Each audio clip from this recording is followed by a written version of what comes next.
സർവം നിരാശ ബാധിച്ച് മനുഷ്യരിങ്ങനെ യുദ്ധത്തിലും അപരവിദ്വേഷത്തിലൊക്കെ കുടുങ്ങിക്കിടക്കുമ്പോൾ പ്രത്യേകിച്ച് ഒരു പ്രഖ്യാപനങ്ങളും ഇല്ലാതെ, ഒരു കൊടിയും പൊക്കി പിടിക്കാതെ വെറും മനുഷ്യരായ ഒരു ടേബിളിന് ചുറ്റും നിറഞ്ഞ ചിരിയോടെ ഭക്ഷണം കഴിക്കുന്നത് എന്തൊരു കാഴ്ചയാണല്ലേ.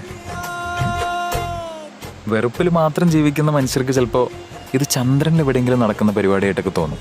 അല്ല, ഇത് റമദാനിൽ കോഴിക്കോട് മുട്ടായിത്തെരുവിൽ മനുഷ്യരെല്ലാവരും കൂടി നോമ്പ് തുറക്കുന്നതിൻ്റെ വെറും ചിത്രങ്ങളാണ്. കണ്ണില്ലാത്തവർക്ക് ഇത് കേൾക്കില്ല, കാതില്ലാത്തവർ ഇതിനെക്കുറിച്ച് പറയില്ല, വാ തുറക്കാത്തവർ ഇതൊരിക്കലും കാണില്ല.